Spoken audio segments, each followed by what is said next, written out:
Hello, everyone. How are we doing? Welcome, welcome, welcome, welcome.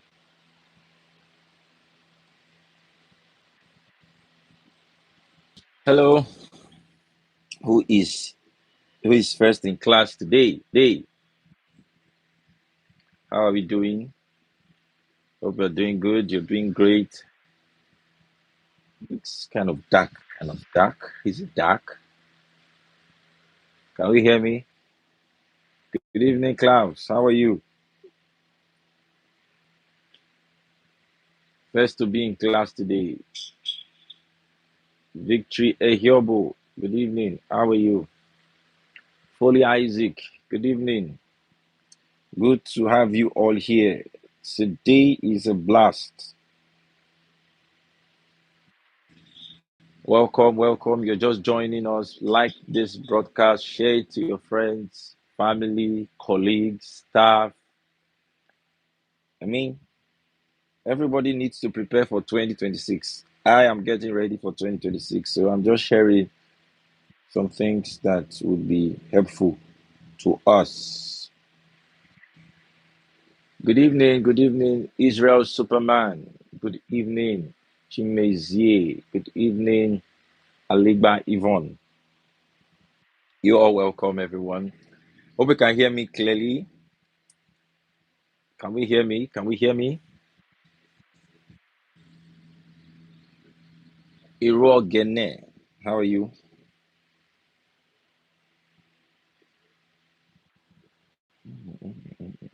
Okay.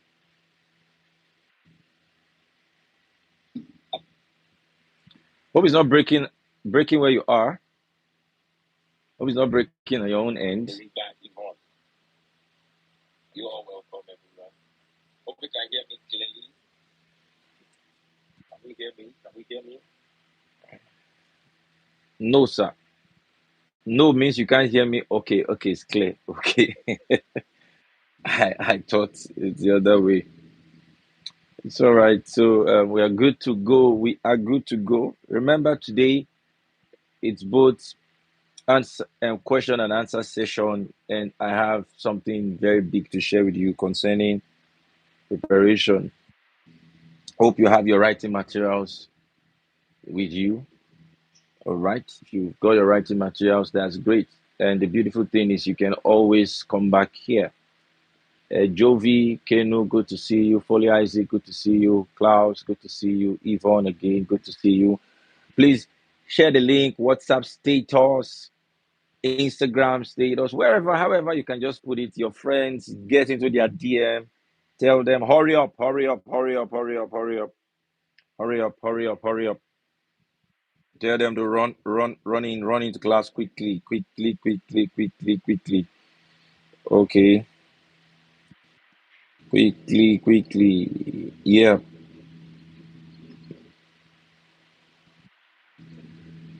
All right. So I will take the first questions from here, and you can begin to roll in your questions. So first session will take questions, and we'll go into some big stuff I have to share with you today.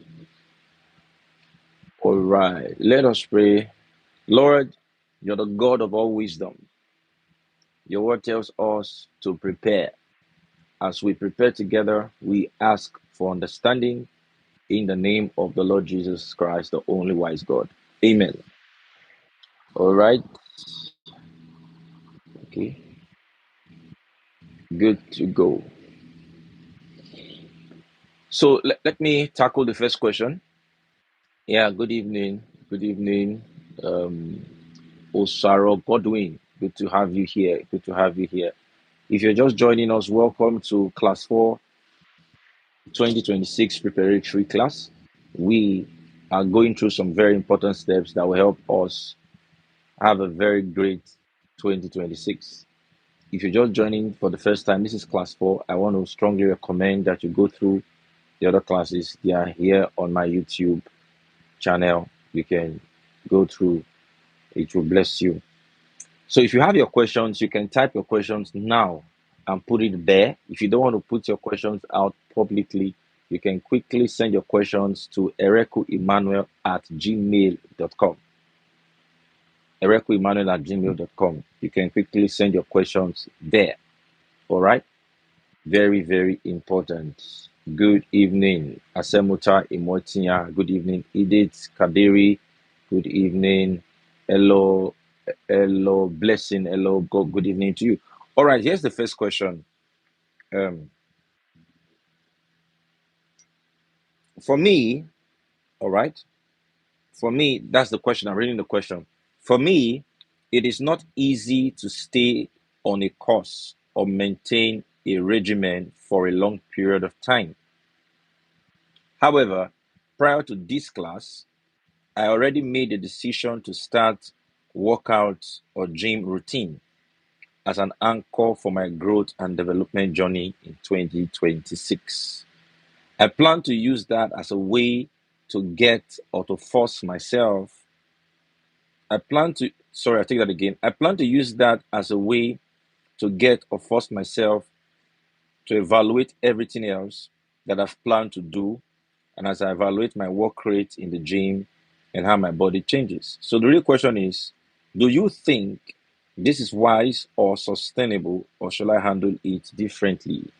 All right. So the question is this.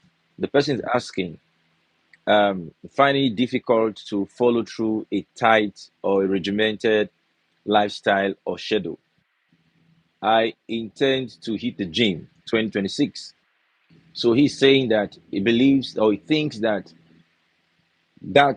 taking care of your body and being all fit and all of that can trigger in the required level of discipline that would help this individual go through the regimen or regimented lifestyle that we are proposing for 2026. Yes, first of all, I advise that you keep yourself fit however you can, eat right, gym right, exercise, walk, whatever you need to do, that is fine. But can that become a catalyst in every other area of your life? If you want it to be so, it can be so. But I would not like that you leave that to the gym alone. Okay, I just want everyone to accept the fact that regimented lifestyle is required for success in anything and in everything. So even for you to hit the gym as frequently as you ought to, you have to be disciplined. You see that. However, if you are disciplined in one thing, you are more likely to be disciplined in multiple other things. You see, but if you are indisciplined in one thing, you are most likely to be indisciplined in other things. So, yes, if you can get your discipline track on your gym, that can trigger the level of discipline you require in other fields. So, my answer is yes, but don't put that all into that. All right. In case you are unable to follow up through the gym, all right, it shouldn't in any way discourage your commitment to other areas.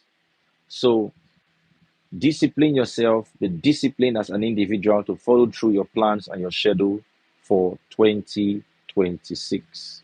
Okay, good. So, is there someone asking a question? I don't think I've seen any question yet. I don't think I have seen any question yet. If there is a question, let me go through. Okay, no, I haven't seen any other question here.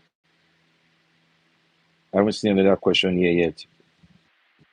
Kingsley, greetings from United States of Akwa Ibom. Good to have you here. Good to have you here. All right. So while I wait for more questions to come in, I have another question we'll take later. But let me go into what we have for today. Today, you gotta listen hard. You gotta listen really hard today. Today is gonna be so powerful, so powerful. All right. Today I'm looking at preparation, the womb of performance. So today's topic is preparation, the womb of performance. What is a womb? A womb is that organ that gives the ability to the woman to receive seed, conceive, carry the baby, and to deliver. So I'm telling you now that preparation is the womb of performance.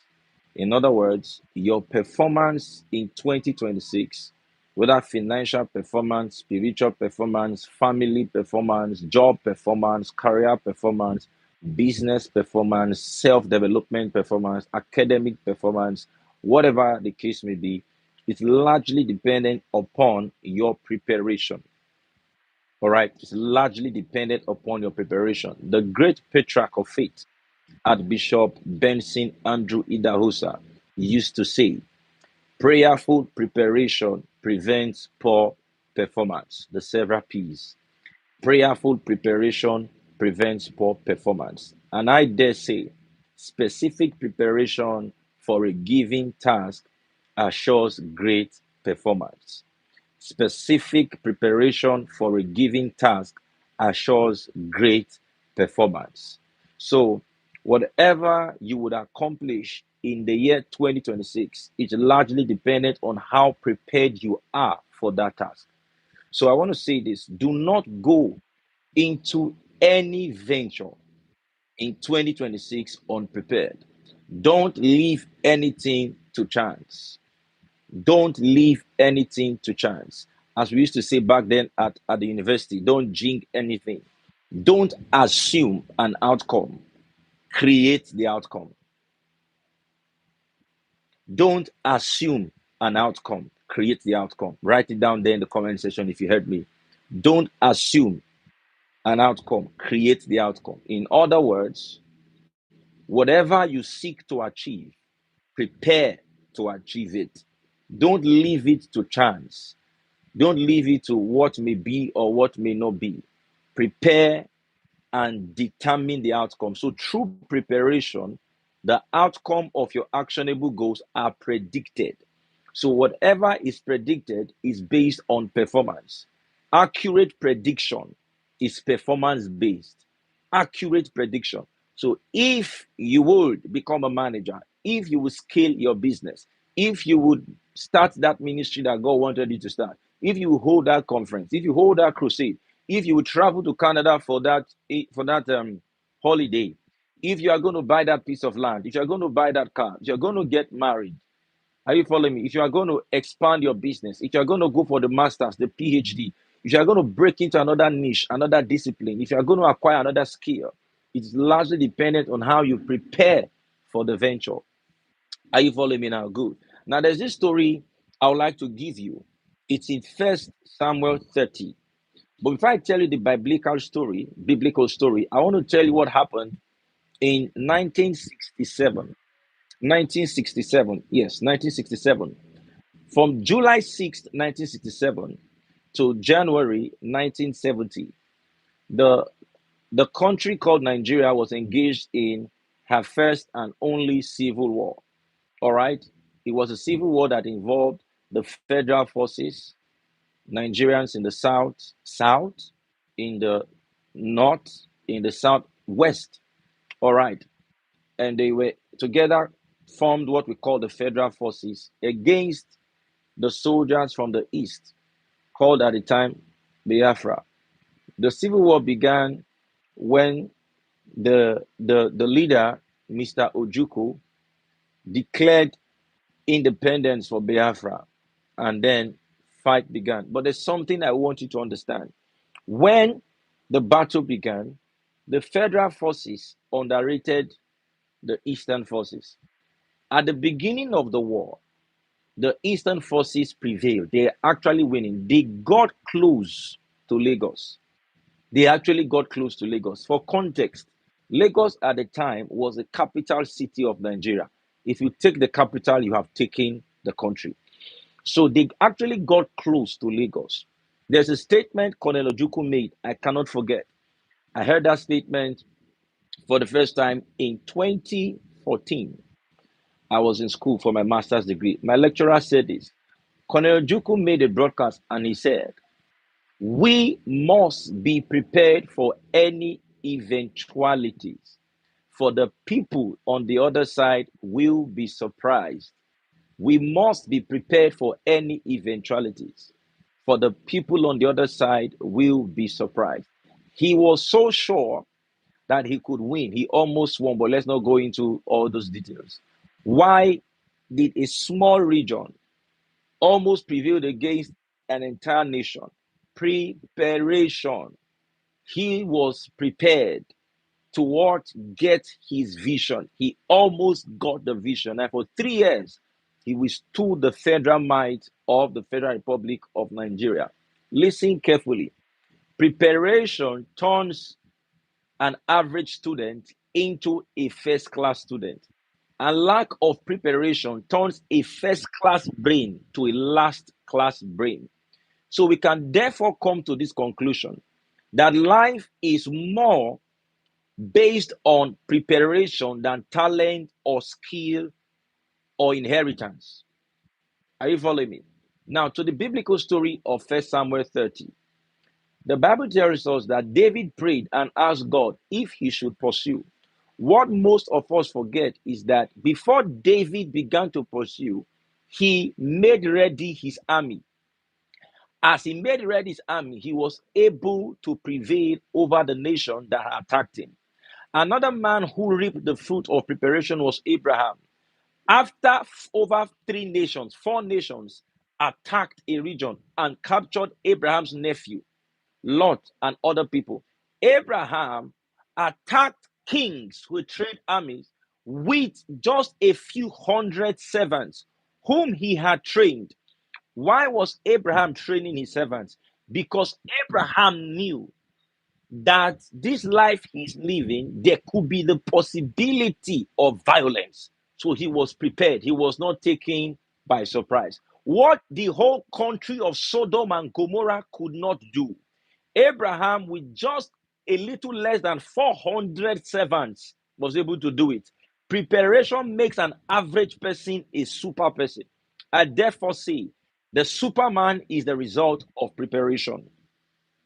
If you must be a Superman, you must learn the act of preparation. One of the greatest ministers that ever lived, his name is called Saul of Tarsus, the one we call Apostle Paul. After God called him, he went to the region of Arabia, where he kept himself there for a couple of years to prepare for his apostolic ministry. You and I are still products of that preparation. The Lord and Savior Jesus Christ began to prepare for ministry at 12. So I want to bring it home and ask you, how prepared are you for 2026? Don't go into any venture by desire. Desire is good, but desire will not determine the result of anything. Preparation will largely determine the outcome of every venture. Tell yourself, I will be prepared. Now, I'm going to break down 6 vital areas that you must engage in 2026. And I will share with you briefly how you can prepare. First area borders on those of you who would like to begin your financial independence by getting a job. Some of you want to begin your financial independence by getting a job for the first time. This category are those that just left school or are completing their youth service or have completed their youth service. And then some of you want to change jobs from an insignificant job to a more significant job. An insignificant job is a job that the pay can barely get home. It is called take home pay, but the pay can barely get home. That is an insignificant job. Now, I want to ask you, how prepared are you for that job? One area you must learn to prepare if you would attain some level of financial independence is interviews. Interviews. This can also cut across to businessmen, although I have something more elaborate for you here. But let's deal with this. Interviews. Prepare for interviews in 2026. It is not enough. It is not good enough just to be applying from company A to company Z, applying from company B to company X, and you are just applying from dawn to dark, from north to south and east to west. The question is, when they get back to you, when the HR gets back to you and says, Mr. or Master or Miss or Mrs. so and so, I run a business. Okay, I'm going to catch your question soon. All right. My team, please screen grab or however you want to do it. All right, that question, and quickly send it to me. I don't have access to my WhatsApp currently. but you can send it to the Neraya's WhatsApp, or you can send this question to my mail. I have access to my mail on my tab, so I can go through your question and answer. Because as more comments would come, it would send the questions upward so that I don't forget your question. Please note this question is from Winifred. This question is from Winifred. I'm going to answer your question soon. But let me explain about interviews, why you need to prepare and how you need to prepare for your interviews. You really have to prepare for your interviews. If you're not ready for your interviews, you will not get the job. Are you following me? You will not get the job. You need to make strong impressions if you are going to get the job. Now, different organizations, all right, interview differently.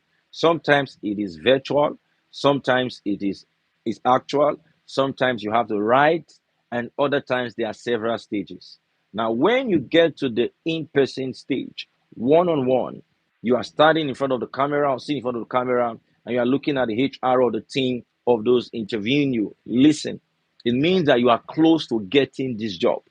But the first few minutes of the major question they would ask you will determine if you will get the job or not. So let me just say a few things about interviews. All right. Firstly, if it's a virtual interview and they give you the option to turn on your camera or not to turn on your camera, I advise you turn on your camera. Take the advantage of turning on your camera. However, make sure you have a quiet background. Make sure you have told everybody around you you are going for an interview. Your phone should be on DND, right? Do not disturb. Your network has got to be top notch. Do the normal network test. Get several networks if you can before you what go for the virtual interview. Very, very, very important. If it's an actual and in-person interview, good. The major question you'll be asked is this: can we meet you? The question can come in, can we meet you? The question can come in, tell us about yourself. Listen carefully. Listen very hard. You have basically few seconds. If you can get, hmm,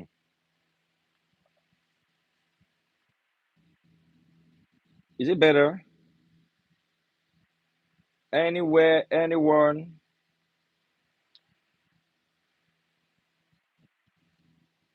Is it? Are we back?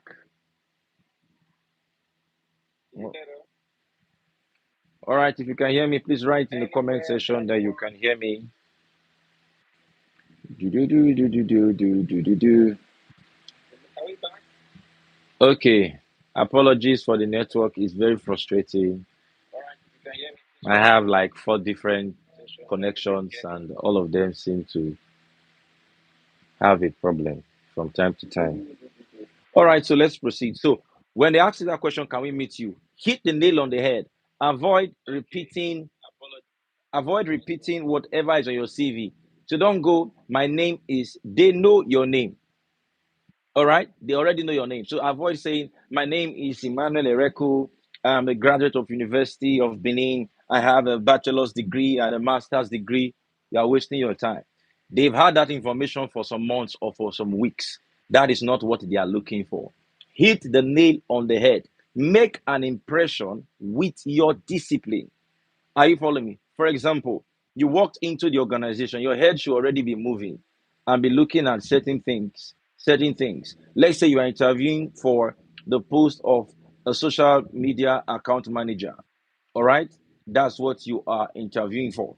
You walk into the establishment and they ask you, let us meet you. The first thing you should just simply say after thanking them for the opportunity to be interviewed is that while you went through, okay, let me just, for example, I want to say thank you for this great opportunity to be interviewed here in your prestigious organization. You know, when I walked in this morning, I asked myself a question. There's something missing on your website. I saw the gateman smiling, the receptionist smiling. Everybody was so warm and so welcoming. I would think that an organization that thrives in this high level of joy, whatever hits you the moment you click on the website should be people smiling. Well, in my third year at the university, I learned the importance of this, that. All of a sudden, can I meet you? Is I want to have you, because you have just told them something that connects to the job. Are you following? Because you did your own due diligence to look at the website. Now you're saying this environment is too exciting and the website is not portraying how exciting. Obviously, this is not a toxic working environment. This is an environment of joy. So your website should have some level of joy and excitement. And the moment you do that, who would not want to have you as a staff? Are you following? Instead of saying how many village people exist in your locality, you don't need that. So what are you going to do? Can I meet you? It's not your history. What is this man bringing to this establishment?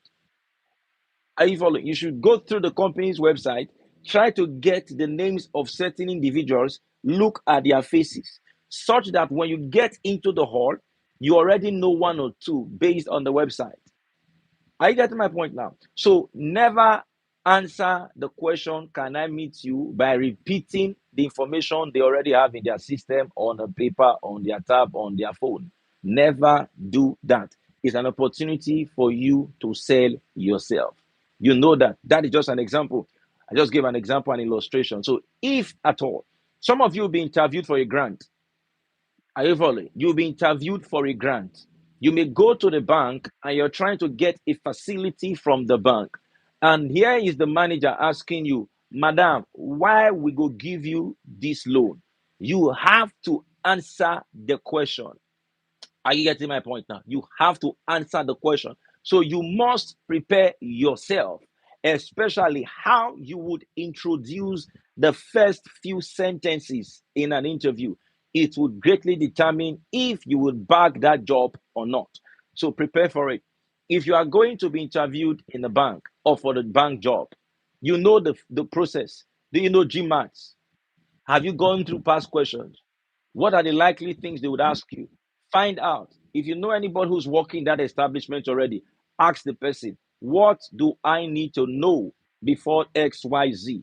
Get ready for the interviews that you need to have. Now, when you are interviewing for a management role, this is a big role. All you are saying has got to do with what you have done, relating it with people. What you have done, relating it with people. Now, everything that you are managing will come to bear at the time. You are interviewing for a management role. You shouldn't be talking about what you did in your primary school. That is far, far way back. It's too backwards. You gotta be talking about something you are doing currently, or few months, few weeks, or few years ago. Glory to God. You catch what I'm saying? See, I'm very pastoral, so glory to God. kind kind word just come out of my mouth. But you catch that, right? So prepare for whatever interviews you are going to go for. Now, secondly, another thing that you need to prepare for, all right, is skill acquisition. Now, if you remember, I began to speak about the fact that you should compare your actionable goals with what you want to achieve. So you're asking yourself a question. I want to buy a piece of land. Remember that illustration, $1,000 piece of land, but your salary is $100 monthly. I'm saying for you to buy $1,000 piece of land, it means your salary, you have to save 100% for 10 months. It is not possible if you don't have another income. Then I said, you may need to get a better job or a business. All right. We don't plan with favor, we expect favor. So, one of the things you need to ask yourself and prepare for is skill acquisition. I'm not just talking about when people talk about skill acquisition, what comes to people's mind is baking. No. Skill acquisition simply refers to skill acquisition. What skill do I require? Prepare to go for the skill. You have to improve on your current level of ability. You must improve on your current level of ability. So, going into 2026, one area you should look at is skill acquisition. How do you know the skill you need? Look at what you lack the most. Let me say it again. How do you know the skill you need? Look at what you lack the most. Some of you are entrepreneurs.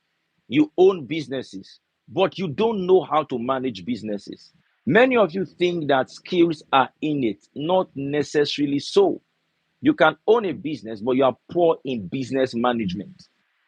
You see that you can own a business, but you are poor in personnel management. You don't know how to manage people. You don't know how to inspire people. You don't know how to make people do what they can do, but they don't want to do it.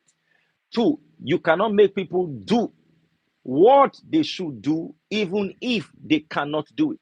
In other words, it is management level skill that makes you look at this man and say, do you know what? You can get this job done.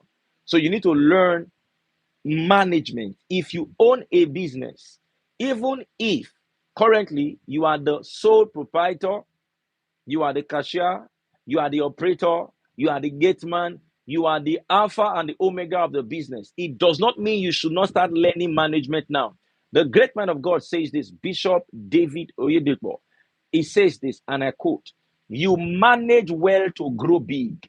You don't grow big to manage well. Write it there, please, somebody. You manage well to grow big. You don't grow big to manage well. In other words, you must start learning management and acquiring management skill. Everybody that owns a business must acquire management skill. It is a skill. I get business, not be skill. To own it and to manage it are not the same. There is a skill behind it. How can you get management skills? Go for management courses, pay for some, download materials on management, watch YouTube videos on management.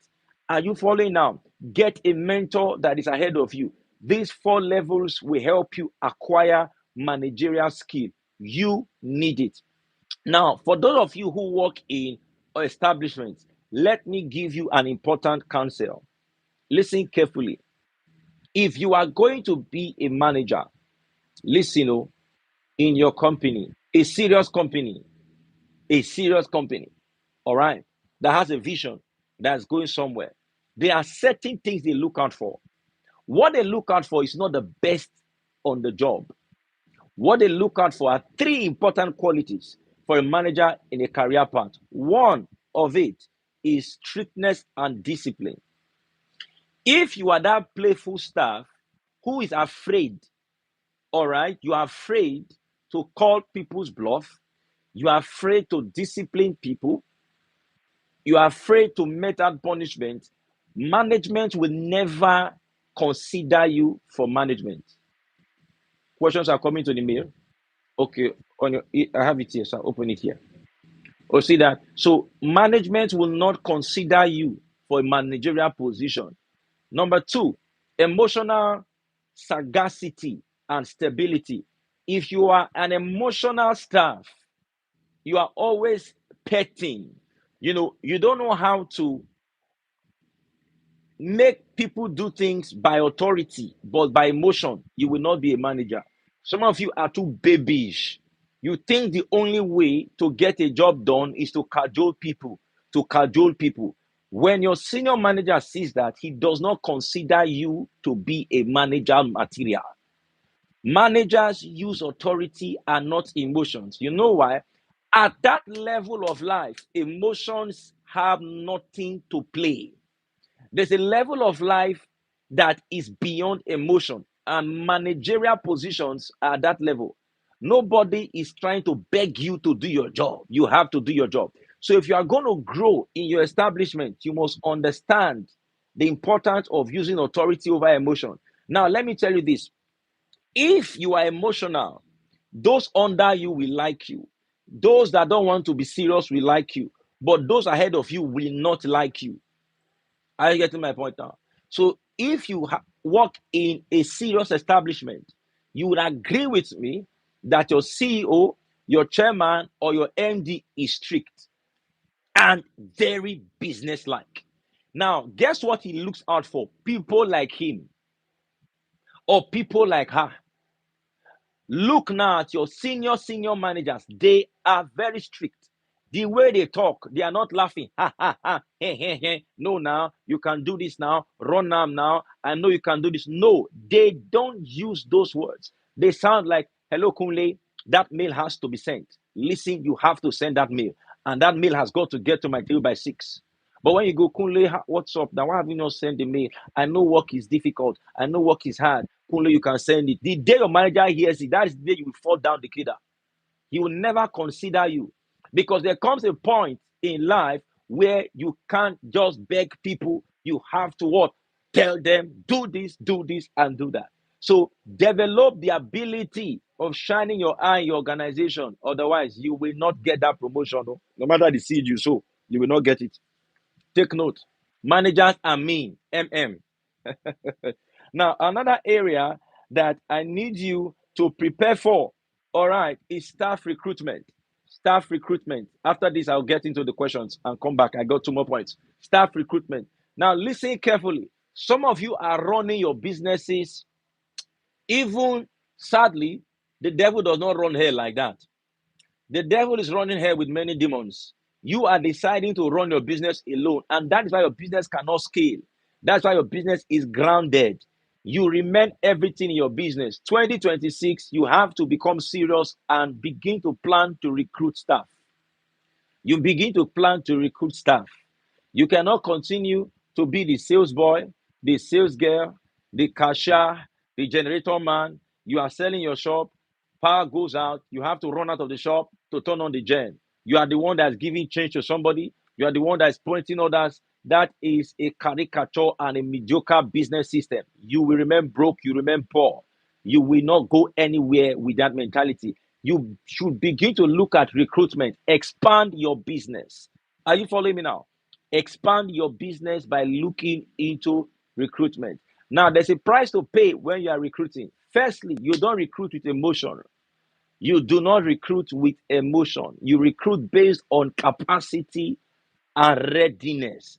Capacity and readiness. Don't employ somebody because he's your friend. Don't employ somebody because he's your cousin. Don't employ somebody because the person is out of job. No, if you're out of job, go and meet God and pray. God will give you a job. Here we give you based on capacity and commitment. If you don't have the commitment level, you don't have the capacity level, don't employ the person. Are you following me now? Some of you, your businesses are due for another staff. They are due for 2 or 3 more staff or staffers. But your problem is you don't want to share your profit. You want to continue to pay yourself huge sums of money relatively. Listen carefully. Recruitment may be the next phase of your business.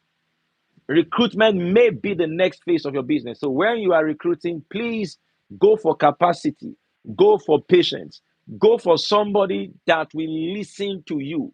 Don't recruit people who cannot depend on the vision of your business. Also, don't recruit, so to speak, zombies. They are zombie staff. Who is a zombie staff? A zombie staff is a staff that cannot think. A zombie staff is a staff that can only do what is told to do. A zombie staff cannot expand the vision. A zombie staff is not creative. A zombie staff cannot think out of the box. Don't employ a zombie staff. You need to employ creative minds. Are you catching something now? Okay, before I get into the 3 last parts of areas you need to prepare for, because I'm also going to, okay, let me just add one more.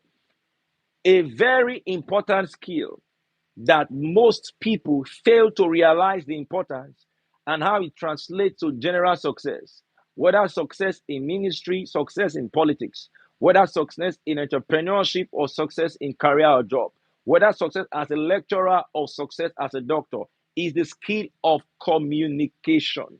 Many people downplay the importance of communication. A lot of people have lost jobs they could have gotten because they could not communicate properly. They are either not articulate, they are not bold, they are not courageous, they are not loud enough. Now let's look at basic communication skill that will save you. Do you know that if you can properly communicate to your customer, he came to buy, uh, let's say, a shoe, and you don't have a shoe, through your communication skill, you can make him buy a trainers, you can make him buy a canvas, you can make him buy a slip-on, a slipper, you can make him buy a sandal through your communication skill. So what you are going to do for yourself, if you run a business, improve your communication skill. If you are a staff, improve your communication skill. Are you following me? You have to. And even as a career man, you need to improve your communication skill. Now, why must you improve your communication skill? And how should you improve your communication skill? One, begin to read. Read. Relevant, irrelevant materials. Read intelligent materials. All right. Newspapers, publications, dictionaries. When you read, you learn new words and you see how words are to be used. You begin to understand semantics, grammar. You understand idiomatic expressions. You read literature materials, not silly books on love. Not just bombarding your head with love. Read. By reading, you improve your communication skill. Two, they are training platforms that train people on how to communicate. Communication is not just verbal. Your body posture, the way you stand, the way you gesticulate, the way you use your hands, the way you use your head, the way you use your eyes. You must understand when speaking how to look. You see, you don't look at people's mouth, you don't look into their eyes, you look between their two eyes. Here, this is where you look. When someone is speaking, you look into the forehead between the two eyes. That is where you should look at when they are speaking to you or when you are speaking to people. When you're speaking to your clients, maintain eye contact and use your eyes to speak. For example, there's a book and there's a tab. You see this. He came to buy something and he's contemplating. While you are selling this, you are moving between his eyes and the book. Between the eyes and the book, you are moving. Why you should get this book over this tab? Why you should get this tab over this book? Maintain eye contact in communication. All right. Also, avoid speaking too fast, especially if you have some time. Avoid speaking too fast, especially if you have some time. If you have enough time, try not to speak so fast, like a bullet train. Gradually communicate your points. Are you following me now? Very, very important. Now, when you are speaking, depending on who you are speaking to and the environment you are speaking in, avoid putting your hands in your pocket if you are speaking to a crowd that is above you. So if your boss is in a meeting, never you put your hand in your pocket. If your seniors are in a meeting, never you put your hand in your pocket. If you are before your clients or your customers, never you put your hand in your pocket. It is an aberration. It is a crime to put your hands in your pocket. Don't try it. Are you following me? That's one thing you should learn how to communicate. Very, very vital. Okay.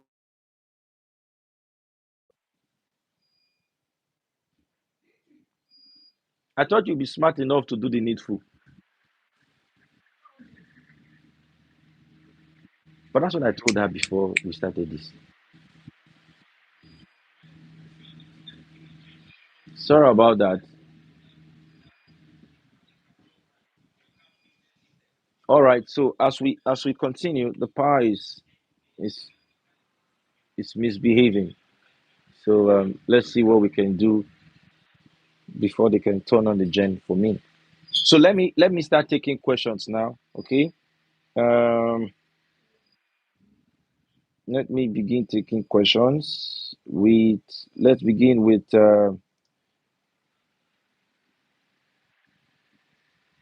All right. So this is a question here. The question was what's going on? But can we hear me? You can hear me, right?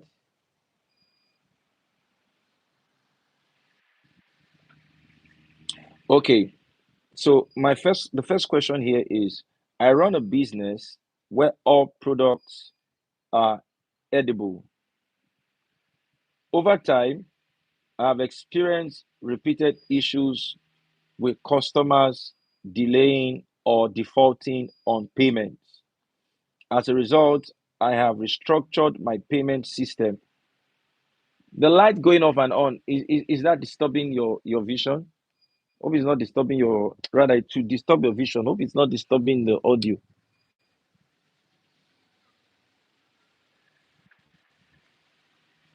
All right, so I take it again. Okay, not really. All right, so let's be fast. I run a business where all products are edible. Over time, I have experienced repeated issues with customers delaying or defaulting on payments. As a result, I have restructured my payment system several times. moving from a buy now, pay later model to a strict pay as you go policy. You see, moving from a buy now, pay model, okay, buy now, pay later model to strictly pay as you go policy. However, many customers have not complied with this payment policy due to poor sales performance and or would permanently what? Due to the poor sales performance, okay, would permanently closing the outlet be the best decision? No, no. Closing your business outlet is never and will never be the best sales decision ever. Don't close your business outlet because payments are not coming in.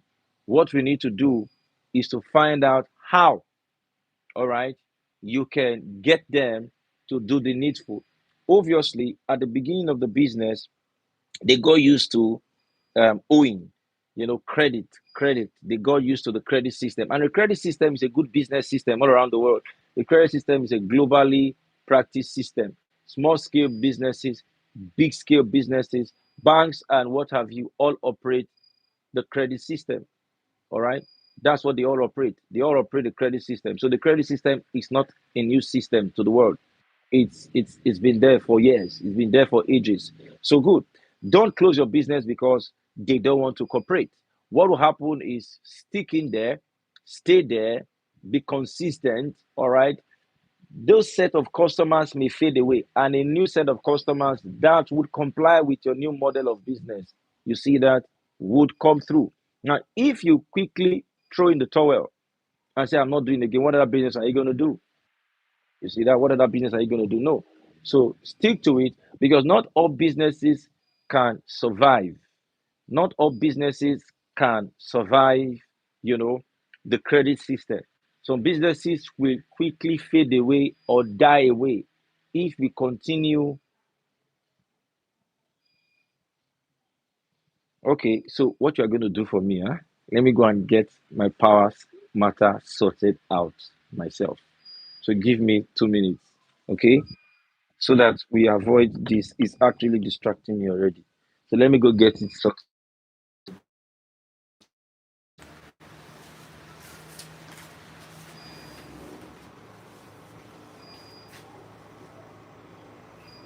See, learn something all these years. Can we see now?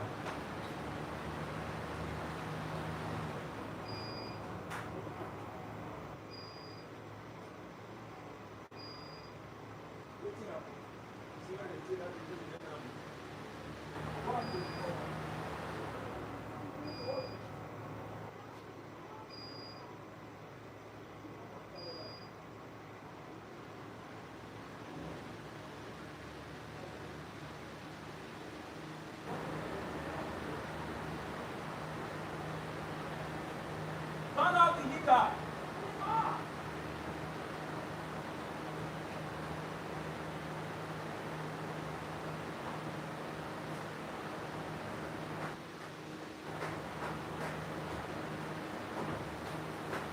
The heater off.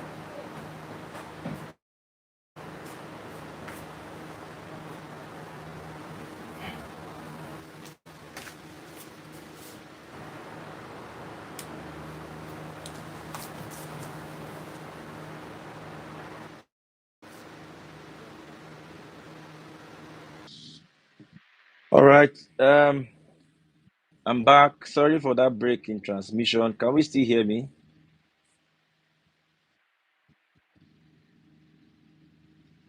Are we good? Can we hear me? If you can hear me, let me know.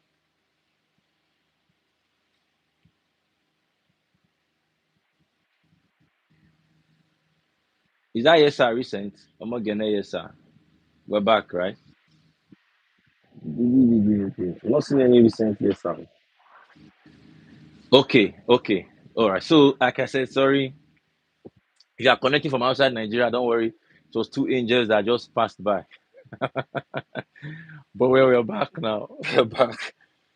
Okay. So Like I was saying, all right, don't close out your business outlets. All right. Now, treat it like as though you're starting afresh because you're operating a model that is not sustainable. New businesses with little capital injection cannot survive a credit system. Cannot survive a credit system at all. So, Winifred, don't close down. Don't close down the system. All right. Don't close down the business. All right. Forge ahead and start as though you're starting afresh. You get customers that will get used to what you do. Okay, good. Now, secondly, because the issue with the credit system, all right, generally speaking, some of you also operate businesses like that. The issue with the credit system is not buy and pay later, it's buy and never pay again. That is the problem of the credit system. You see, but if there was a way, all right, for the pay later to truly be pay later, then it's not a bad system. But if the pay later becomes pay never again or never pay again, it's something you cannot sustain. And I understand you said it's perishable, right? Edible products. So over time, edible are basically perishable, depends on the time, the time frame. So I don't want you to shut down your business. Businesses have their times of challenges and difficulties. Okay? Yes, every great businessman you see today went through phases of struggles, trials until they scaled their businesses.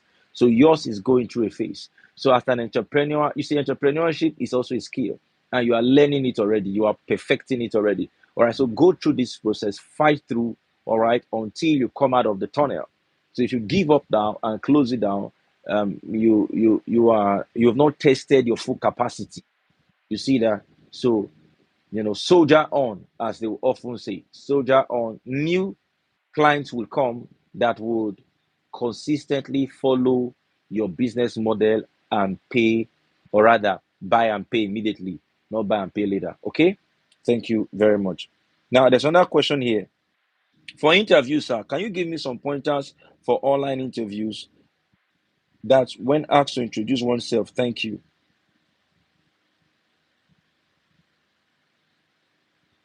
Okay. Okay. All right. Are we still here? Okay, good. So the next question is, can you give me some pointers on some online interview? If you send a question to my mail, please let me know so that I'll go and check it. All right, pointers on online interviews. Yes. Firstly, you should understand that when you're going for an interview, all right, basically, basically you need to know the job that you applied for.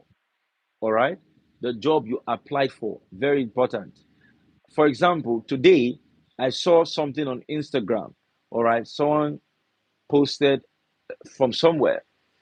All right, copied something from Twitter, I guess, or X, and posted it on Instagram. And this is it. Somebody applied for a job, okay, and when the HR called the person was saying this is a scam. Yeah, just the end. Do not see the scam person. Apparently, the person forgot the job he applied for. The person forgot. Yes, people just you just see one, they are subscribed to different job platforms. You see that, and then they just send their CVs and just plaster everywhere with their CVs. They are not even looking at the company. So when they call and say we are from such and such a place, he's saying they are scam. Just imagine.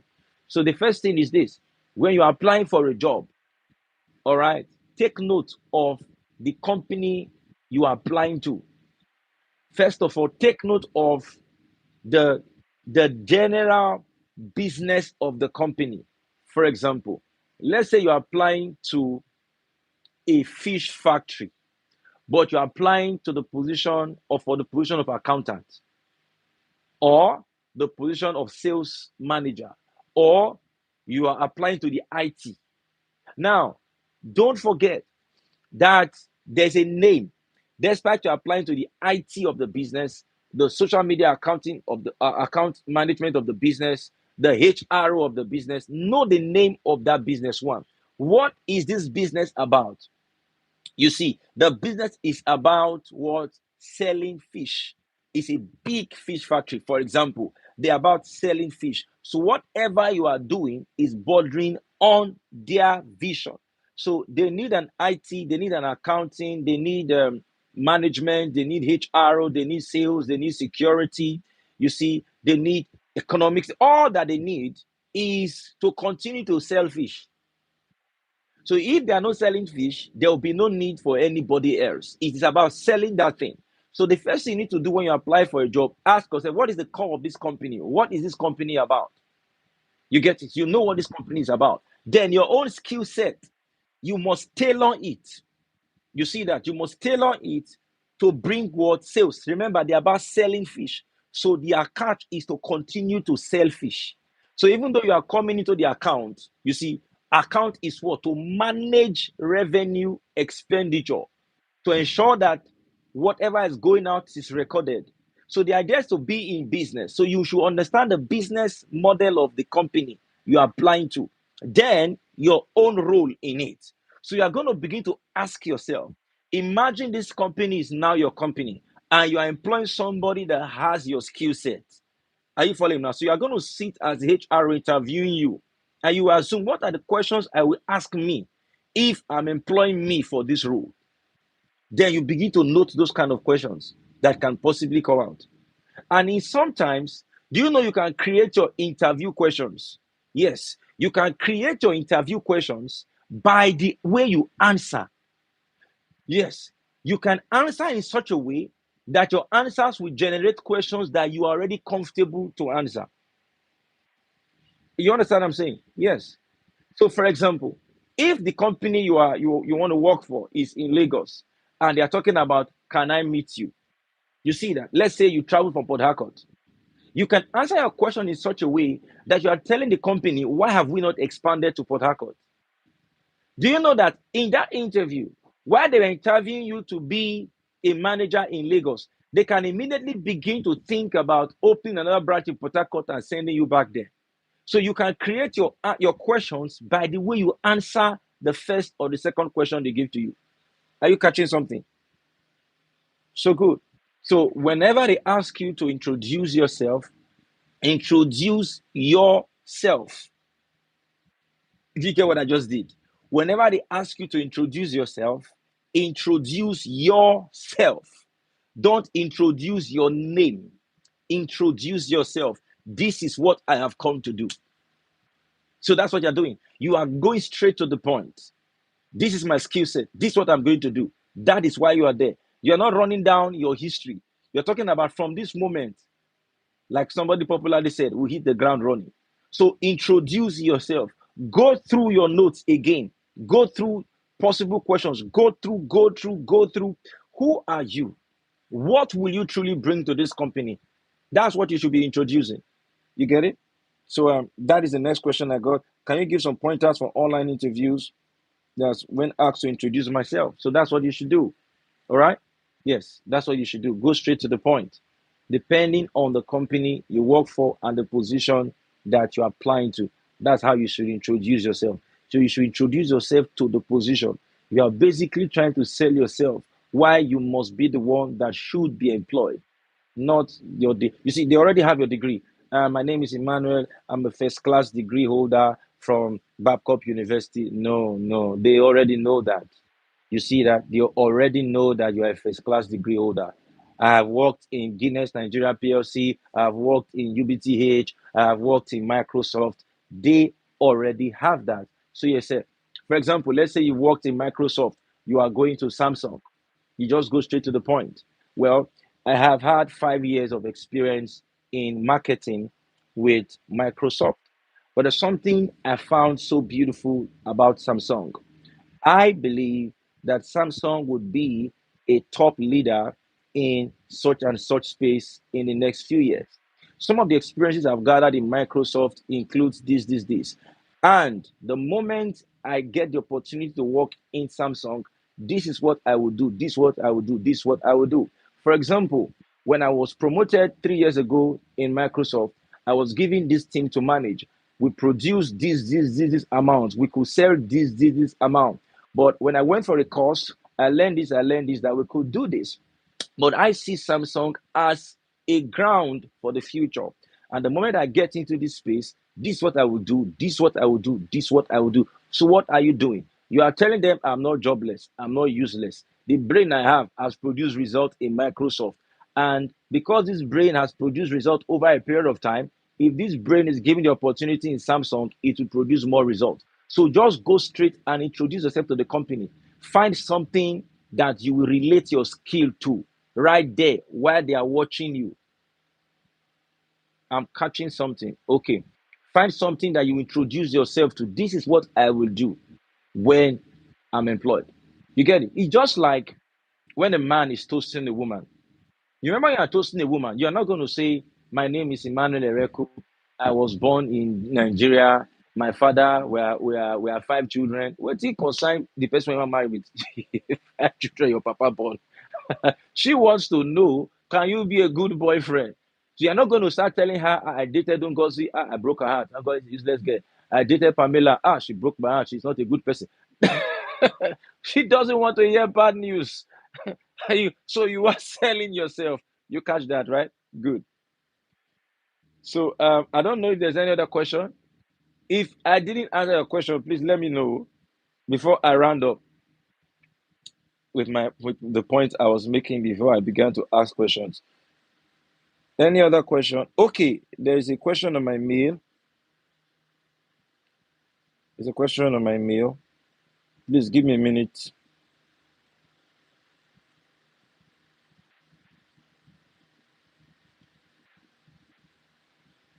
Oh, it's a long one, very long. So let me just read it to myself and explain. Well, the question is simple. I work for my parents, but I do not see a future in the job that we do. I've been finding it difficult to convince them how that I need to get another job elsewhere. How do I go about this career move, sir? Well, you are in a difficult position because family is involved, but it's not an impossible position. You are in a difficult position because family is involved, and when family is involved, emotions are involved, right? Sentiments are involved. It is usually difficult to transition from family, you see, when such a thing is playing, especially when they say you are the alpha and omega if you go what happened to the business. But let me ask you a question. You said that there is no future. Now, the fact that you say there's no future does not mean there's no future. But the fact that you said there's no future has simply put you in a position where you cannot produce a future in that business. My advice to you, you have to exit. You have to exit. The moment you don't see a future, you will not see a future. Do you get what I said? The moment you can't see a future today, you will not see a future tomorrow. So you will not be part of the process that can create that future. You have to exit. The moment you cannot see a vision in a thing, you have to exit that thing. It's going to be difficult to transition from it, but you have to transition from it quickly. Are there businesses that have no future? Yes. On Sunday, all right, on Sunday, I'm organizing a training. It will happen live in Christ Island Church after the Christmas service.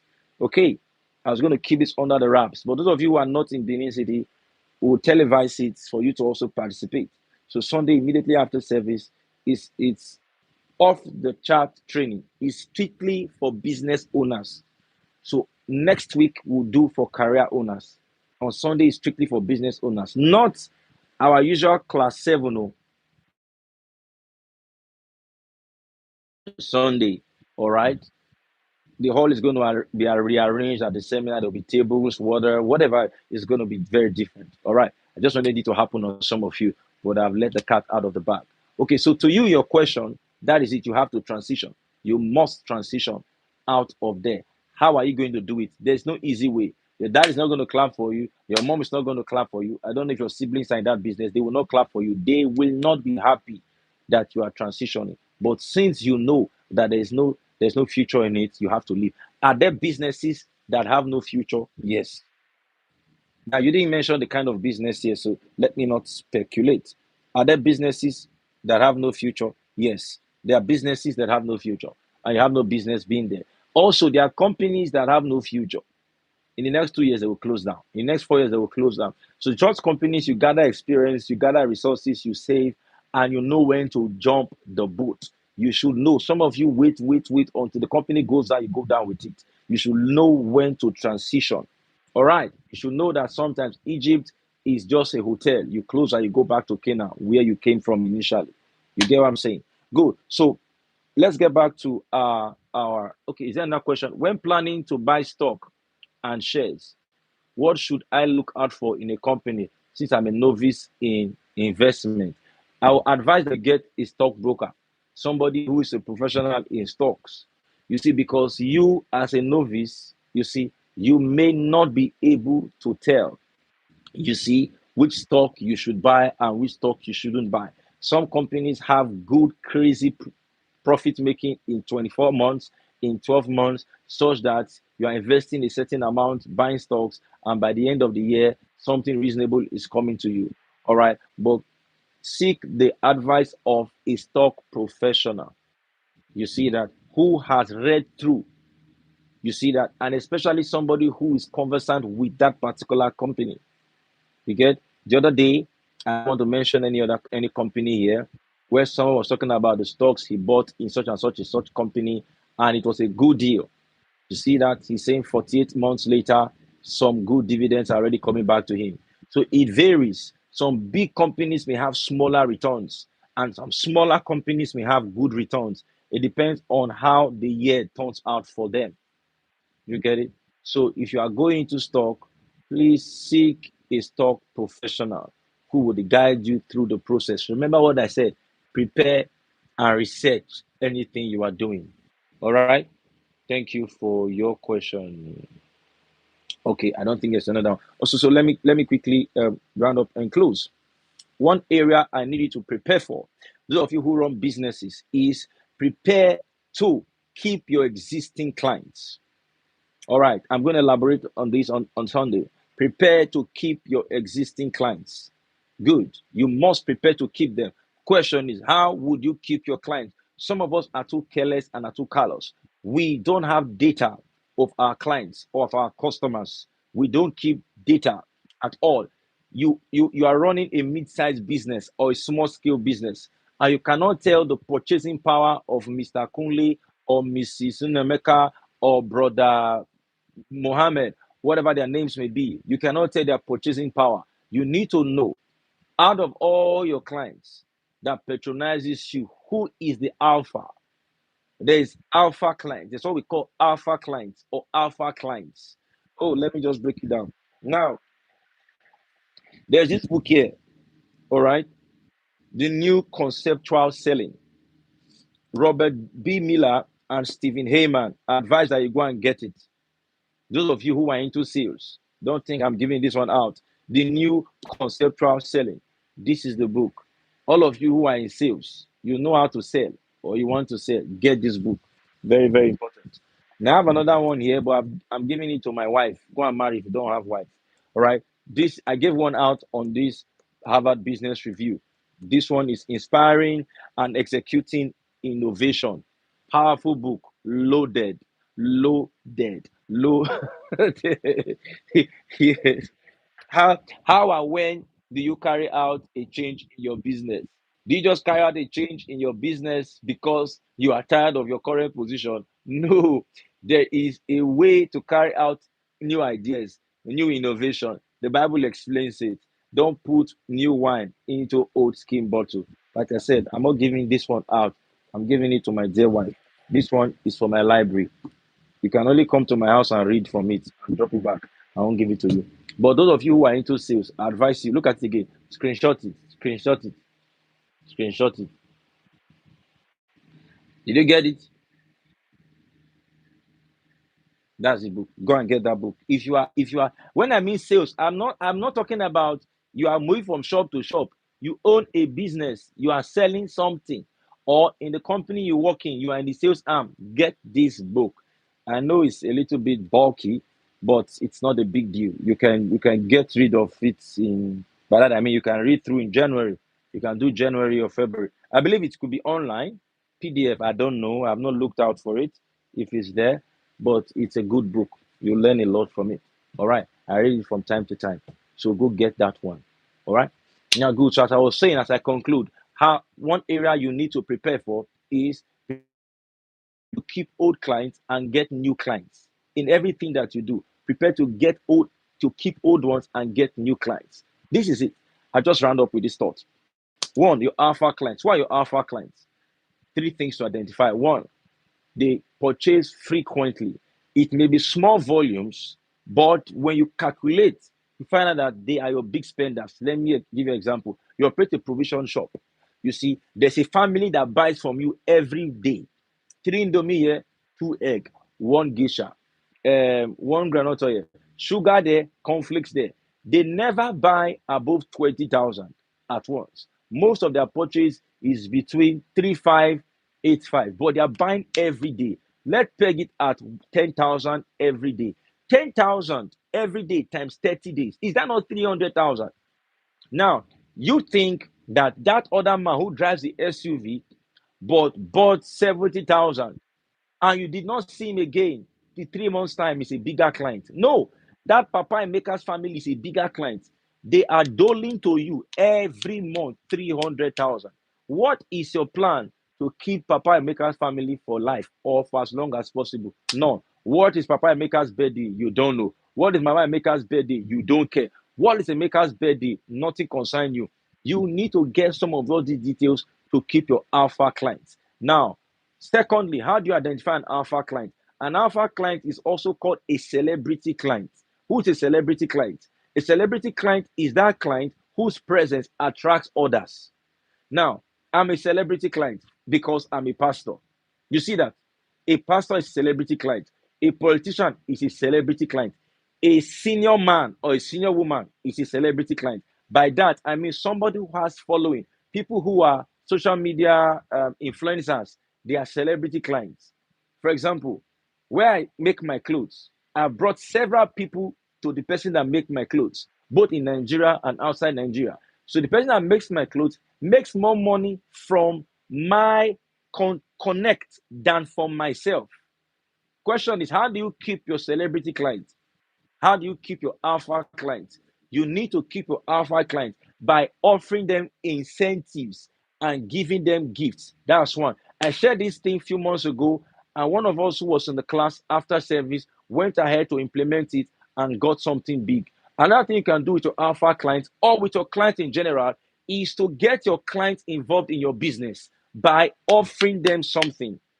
Okay, for example, this papa maker that keeps buying from you, this banker that always dry cleans his clothes or are clothes with you. You are the only one that dry cleans this banker's clothes or this pastor's clothes. Have you ever stopped to say, Mr. Ben, thank you so much. You've been patronizing me. It appears you work in the bank. Now you say, no, no, no, no, no, I work in CBN. Or no, no, no, I work in NMPC. Or no, no, no, I work in ECOWAS. Conversation has started. You say, wow, that must be a big place. I believe you got clients who are also in, yeah. They might have where. But okay, this is what my business is doing. If you can get me two or three clients, I'll start charging you 50% less. You can say, what can I do? Listen, if Mr. Ben brings Mr. Tunde, Mr. Buhari, bring Mrs. Pearl, bring Mrs. Miriam into your establishment, by sharing your profit with Mr. Ben, you've gotten four more Mr. Bens. But greed will not allow some of us, will not allow some of us. Involve your clients. You can turn your clients to your marketers without paying them salary. You can turn your existing customers to your marketers without paying them a dime. Offer them deals. This is what you need to do. Offer them deals. You sell in the market. Somebody's always buying from you. You don't know her birthday. You don't know his birthday. How does it sound that your customer in the market calls you, Mama, you did? I'm fine. Oh, I just want to say happy birthday. Wow. Please, when next you come to the market, I have this King's oil, this Mama Lemon, this crate of egg for you just to say happy birthday. Market women don't give people anything for their birthdays. Don't you think that news will spread? So look for your alpha clients. These are people that are big spenders. These are people that are consistent spenders. Then number three, these are celebrity clients. People who their involvement in your business would open up channels and preserve them, keep them, pamper them, care for them, check up on them, and listen carefully. Try to make sure that you satisfy their patronage. Alpha clients are not clients that you should mess with. Alpha clients are not clients that you should call their bluff. Alpha clients are clients that you should what? Say. Very, very vital. Lastly, what other area should you quickly improve on? I wrote this there. new additions. In other words, general areas. Decide what you'll be adding to your current ability and engagement. Ability means skill, certificate. Engagement means jobs and business. Decide for yourself. I was taking that point before I went to answer questions. Decide for yourself what is needed. I said earlier, what is needed is what is lacking. What do you lack? Is it communication? Is it composure? What do you lack? Is it intelligence? Is it emotional intelligence? What do you lack? Is it the other day a former governor was set up a new system in the civil service, and a lot of the oldies in the civil service were bypassed, and the young goons took the position. The oldies were angry. Why were they angry? The governor is saying everything is computerized now, everything is tech savvy now. These oldies can't use no laptop, they can't use no system, they don't know anything about modern day AI applications. They know zero about it. So the governor left them behind. That is the way you answer the question. What more can I get? Some of you in your business, you are still using paper and biro. Why are you using paper and biro? What is the meaning of that? You see, there are some, I saw this thing in a shop, very simple, with your phones. You see, do you know that you can automate your business?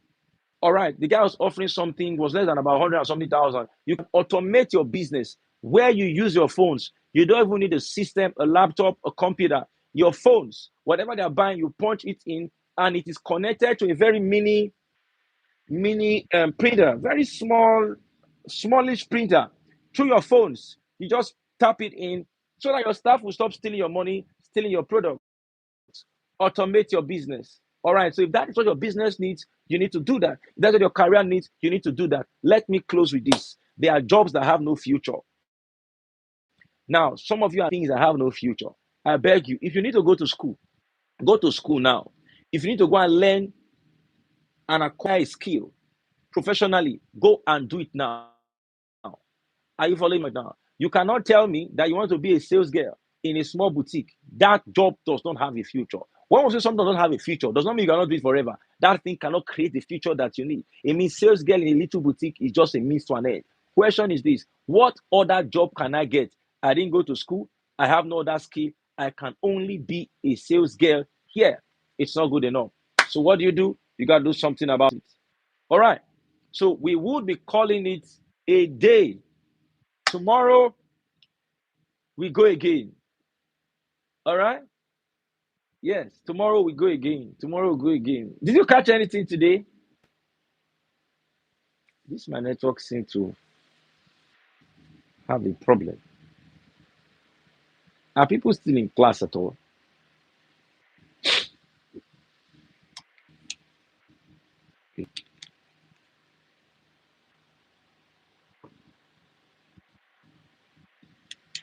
All right.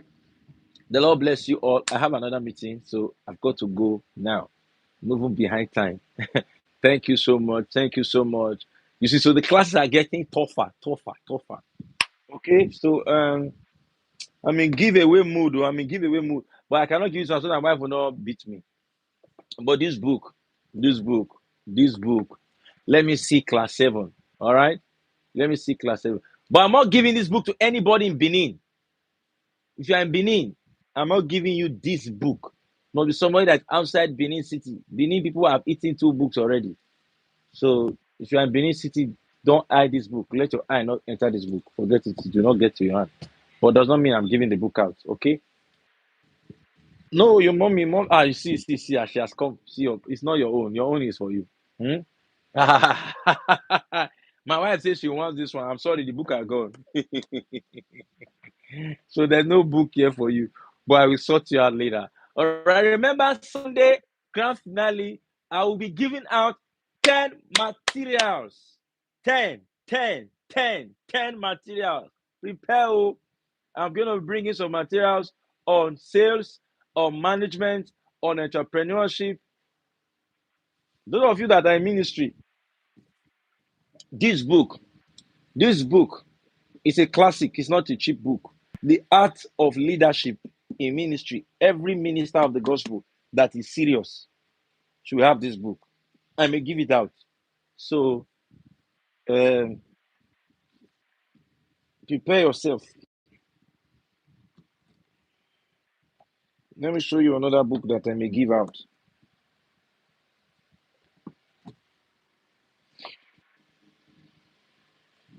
You see this book? For the medical students, I'll give you this book. You need it.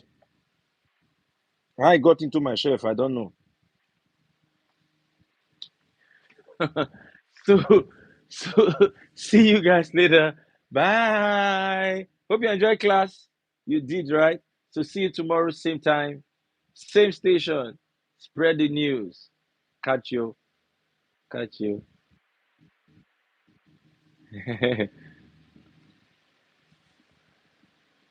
Where can you get these books? I've had them for ages. I think you can buy them. Check Amazon. You can get them on Amazon. Yes. Yeah, and then bookshops. There are bookshops in your city. Just go to any bookshop. But basically, you can get them online, right? You can get them online. Yeah, that's it. Okay.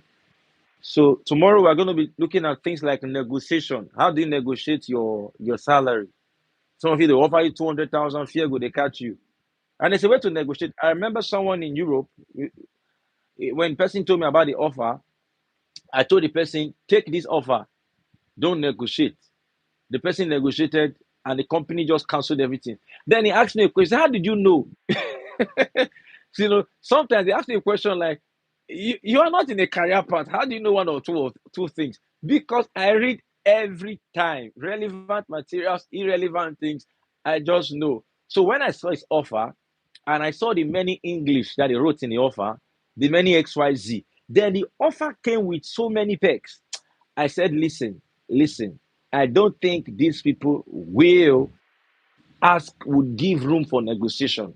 And I think if you are negotiating up, you are suffering from oju kokoro. That's how they call it, long throat. You negotiated up and they just pulled the plug. You didn't get the job no more. So I'm going to be looking at negotiation. How do you negotiate? How do you negotiate your own deals? Those of you that sell, do you have to tag your product? How can you make a client pay more? You see, so let's look at negotiation skills. Even for you will need it. Some of you now you want to get married, your in-law is sizing you. There's a way to talk to your father-in-law. Negotiation is key in life. If you know how to negotiate, you get yourself even out of police wahala. There's negotiation in life. You must learn how to negotiate. All right. Side by side, diplomatic skills. Not every time you take the upper hand. Sometimes you take the lower hand so that you can just get out of that situation. Anyway, tomorrow, negotiation and diplomacy. Remember, I'm a trained diplomat. That is where I train. So let's go into my domain tomorrow and next. Catch you. Good night. Rest well. Bye.